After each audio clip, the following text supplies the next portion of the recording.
Hey everyone, as a dividend stock investor, it's a little bit difficult these days because the stock market is trading at such highs. Overall, the S&P 500 right now, I just read that it's trading at a price earnings multiple of 44. This is insane. As a dividend investor, someone who likes to buy household brand name companies that pay huge amounts of cash flow that I can use to pay my bills. I like to buy these stocks, but I like to buy them at PE multiples that are in the teens, if at all possible. And so when I saw one of the dividend stocks in my portfolio tank the other day on their earnings report, this is Campbell's Soup, by the way, the company that makes obviously Campbell's Soup, but also a lot of snack foods like Goldfish and other cookies and snacks from Pepperidge Farm.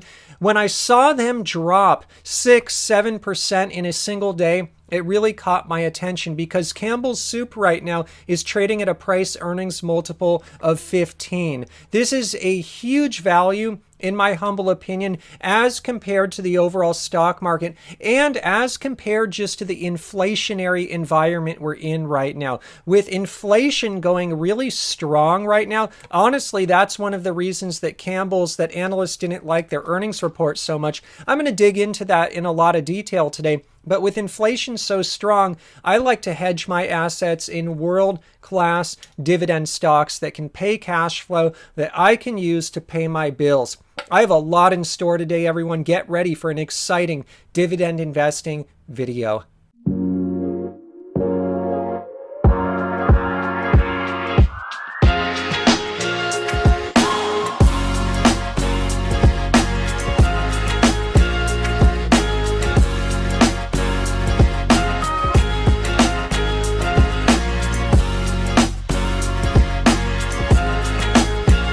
Welcome to PPC Ian. This is dividend stock investing for everyone.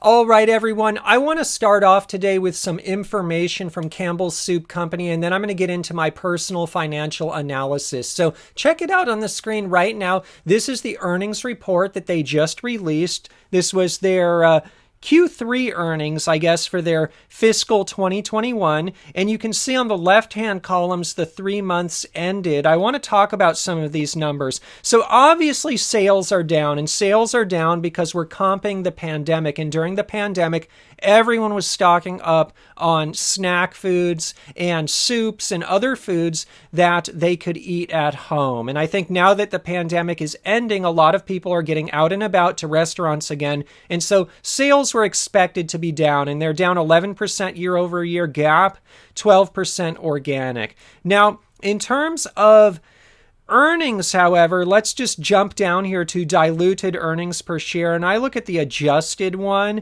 When you look at the adjusted diluted earnings per share, they're down 31% year over year. Now, this begs the question, hey, if sales are only down 12%, how the heck are earnings down 31%? Well, the reason for that is margins are weakening. And the reason that margins are weakening is their input costs are going up because of inflation. You can see the CEO comments at the bottom. Mr. Mark Klaus says that they recognized it would be challenging sales comparison due to the pandemic, but they faced additional headwinds.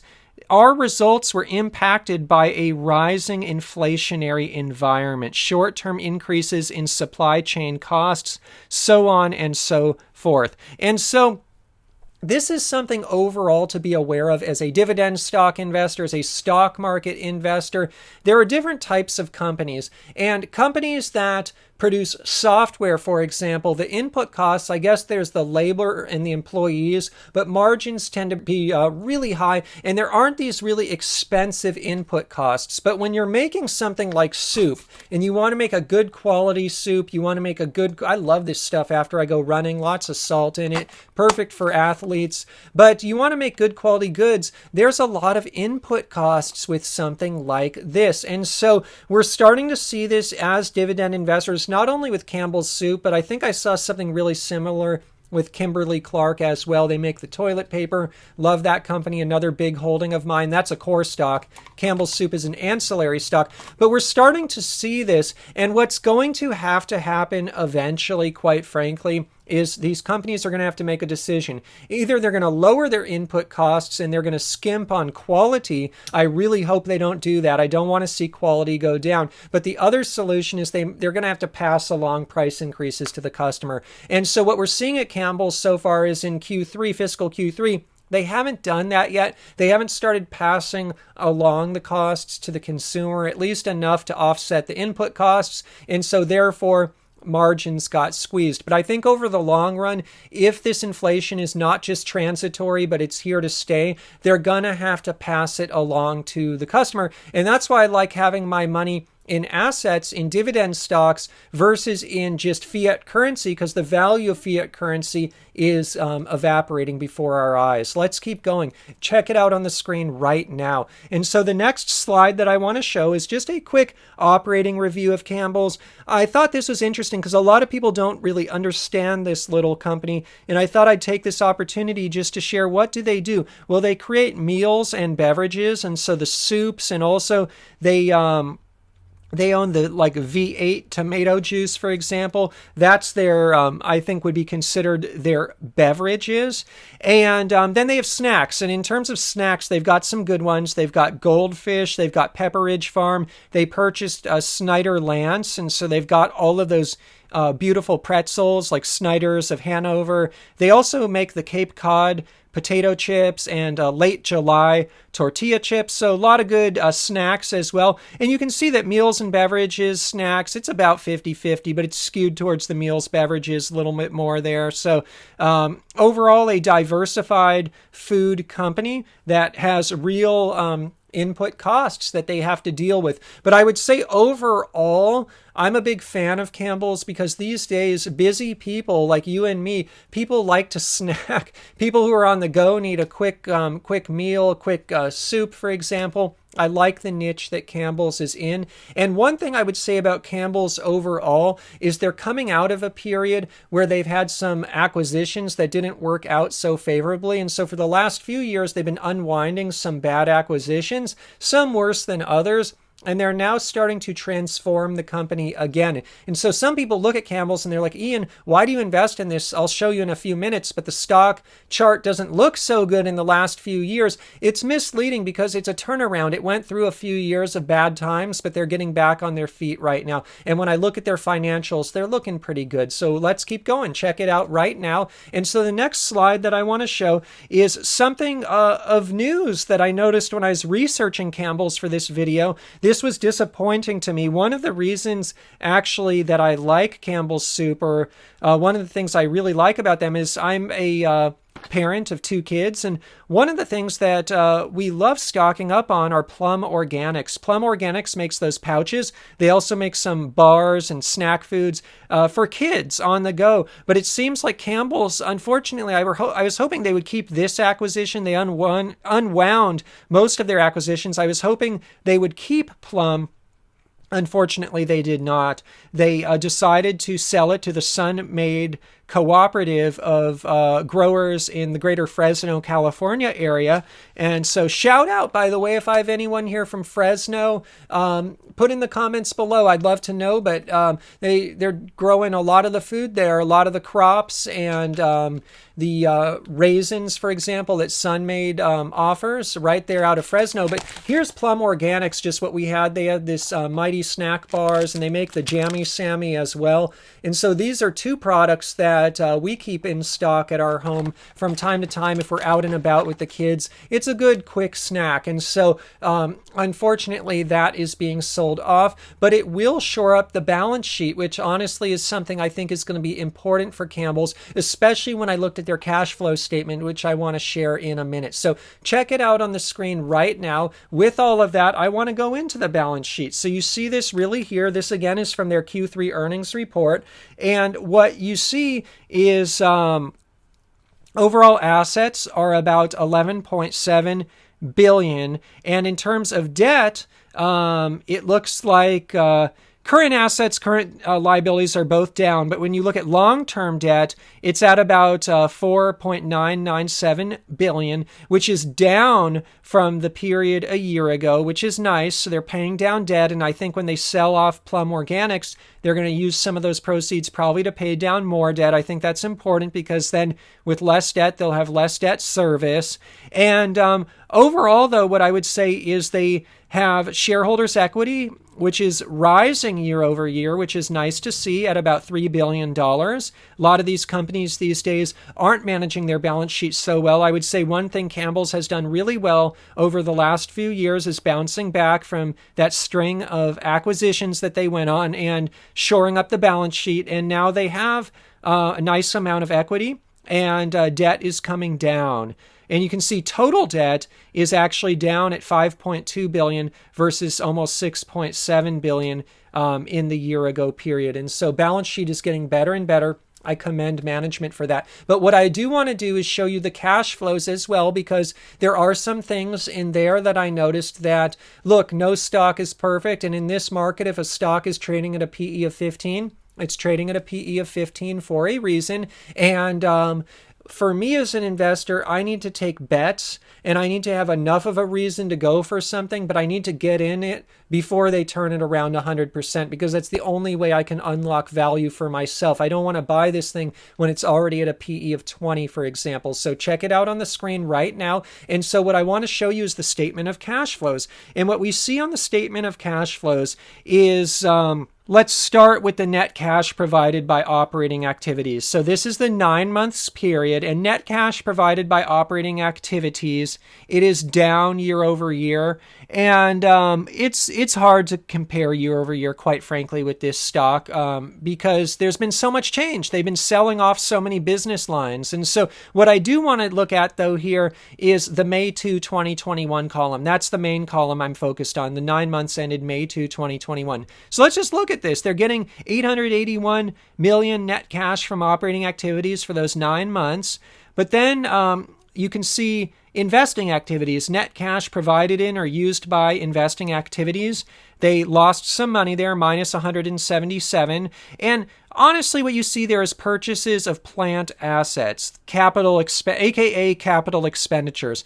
Personally, one thing I love looking at cash flows, I really love looking at statement of cash flows, is it includes CapEx, and GAAP earnings per share EPS does not include CapEx. But CapEx, in my opinion, capital expenditures, it's not a one-time thing, it's recurring. They had it both years about the same, and I imagine any year they're going to have investments in CapEx. It's real expenditures, but it's not included in GAAP EPS. Again, it's important for dividend investors to look at the statement of cash flows, or really any investor.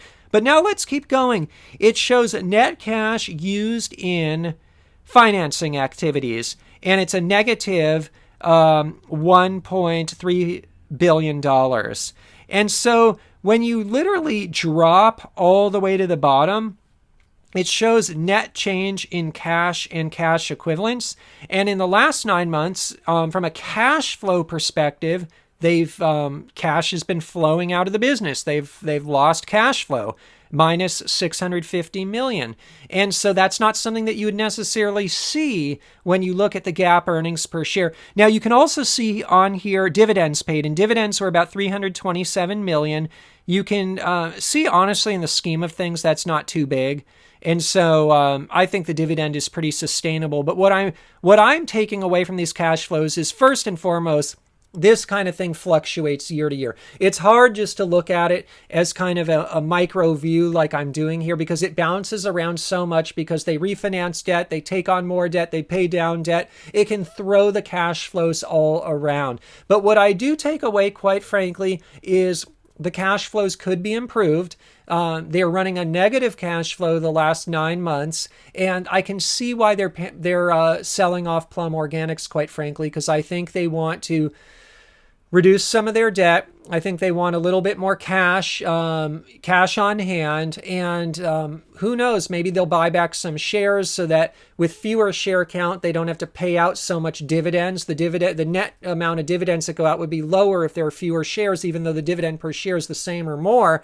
And so they're probably looking at those things to get the cash flows buttoned up a little bit more. And that's one of the I would say red flags, if you will, with this particular investment. Now, I want to jump into my Excel analysis. By the way, if you enjoyed the video so far, please smash that like button. It really means the world to me. I put a lot of effort into these videos, and by smashing the like button, it really helps these videos reach more viewers on YouTube.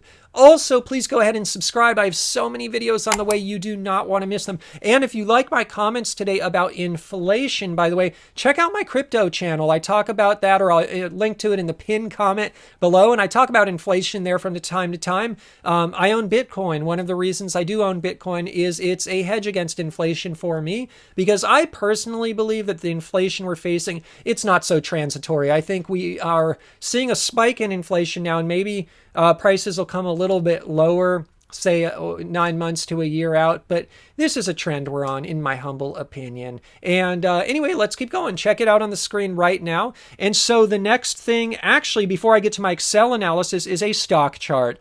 Now, what you see here in the yellow line is the S&P 500. This is from Google Finance. Thank you, Google, for these fabulous charts. The line in blue that is the lowest performer of the bunch is Campbell's Soup, and you can see, hey, whereas it has historically outperformed the S&P 500, it's really in the last 5 or so years that Campbell's Soup has now crossed below the long-term performance of the S&P 500.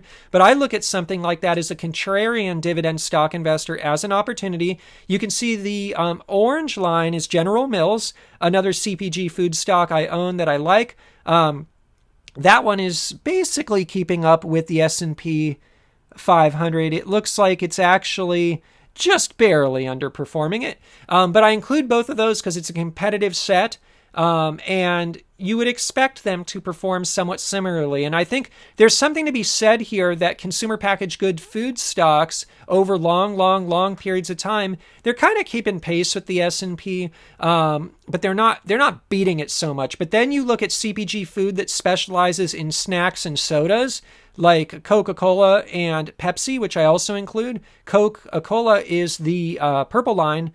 Pepsi is the light blue line all the way at the top. Look at those. They're crushing the S&P. I get so many questions on this channel. Ian, why do this when you're not beating the S&P? Well, actually, when you average out everything I own, just check out the 4 stocks here. It's beating the S&P just fine. And the ones that are not, General Mills and Campbell's, I generally believe they're on sale right now, both of them actually, but especially Campbell's Soup. And so I look at that as a buying opportunity.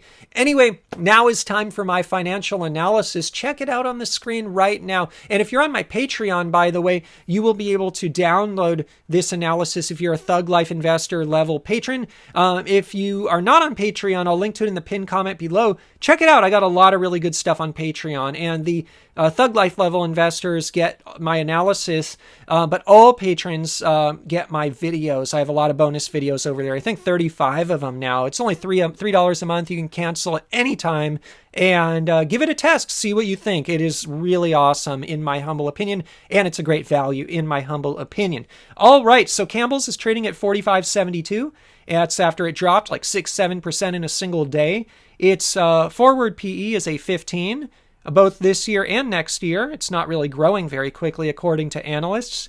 The dividend yield starting is a 3.24%. That is a fabulous starting yield in this overall market. And the payout ratio is only 48%, so it's less than 50%. I love that. They're managing their payout ratio. Dividends are not out of hand. I certainly think the dividend is at a manageable level where they can grow it. Now, the dividend is only growing in the last 5 years at 3.5% on average, but I think it could be better than that in the long run, just because, like I said, the last 5 years, they've been figuring a lot of stuff out. And that's the 2 charts you can see on the bottom. On the left is the last 5 years. It's gone nowhere.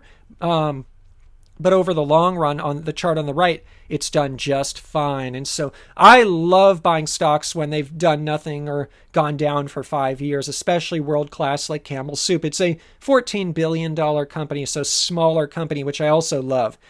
Now, in my notes, General Mills is trading at a similar starting yield of 3.26%. And a similar PE of 16. It does have a higher payout ratio of 55%, and the stock has been trending up a lot.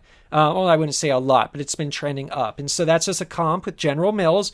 PepsiCo has a lower starting yield by contrast of 2.9%, but a higher PE of 24 and a higher payout ratio of 71%. So just wanted to share those comps. Now, on 3/31, March 31st, they did decide to sell Plum Organics, and I already discussed that. And so I am not as happy with that because I think out of all the acquisitions, that was a really good acquisition. But based on my analysis of the statement of cash flows, they probably need just to make this last sale to kind of figure it all out, especially the Snyder's-Lance acquisition took a ton of money to make that happen. And in general, I guess if I had to pick Snyder's-Lance or Plum Organics, I guess I'd go with the snack foods, salty snack foods. That's a category that just seems to be evergreen.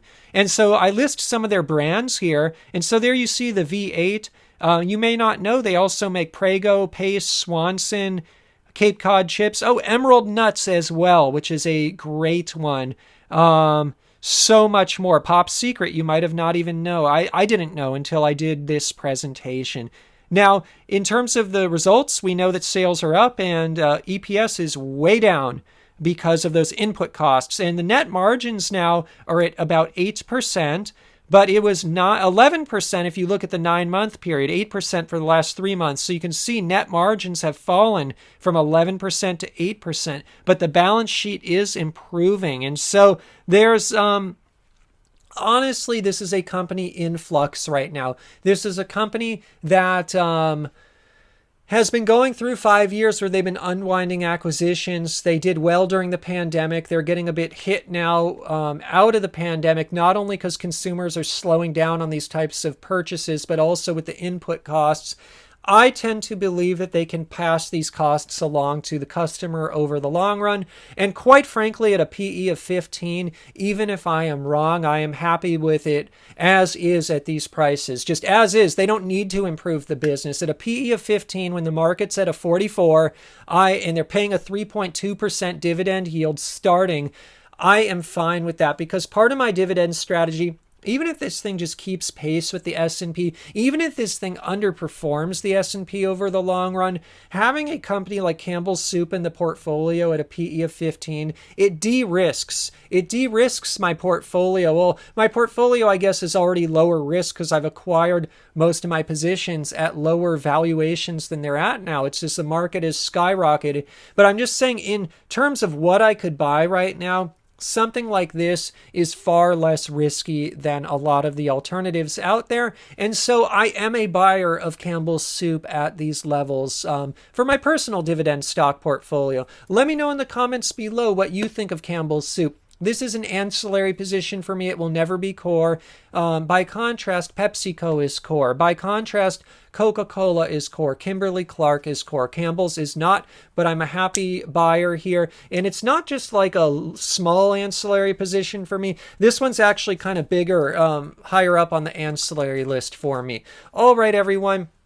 If you enjoyed the video today, please smash the like button. That would mean the world to me. Don't forget to subscribe, and also don't forget to head on over to my Patreon as well. And check out my crypto channel. I'll link to that in the pinned comment below. And also, before I leave today, in terms of a full disclosure, I am long Campbell's Soup, ticker CPB. I am long Kimberly-Clark, ticker KMB. I am long Bitcoin, BTC. I am long General Mills, ticker GIS. I am long PepsiCo, ticker PEP, and I am long Coca-Cola, ticker KO. I own all of those stocks in my personal dividend stock portfolio.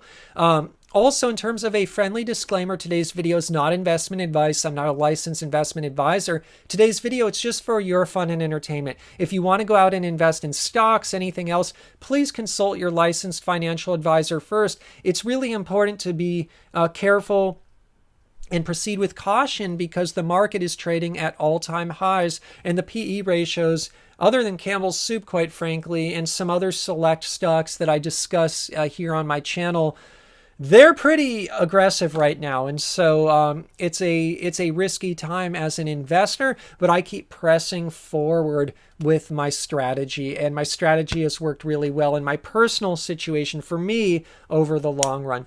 All right, everyone, I look forward to seeing you in the comments section below, and I'll see you in the next dividend investing video.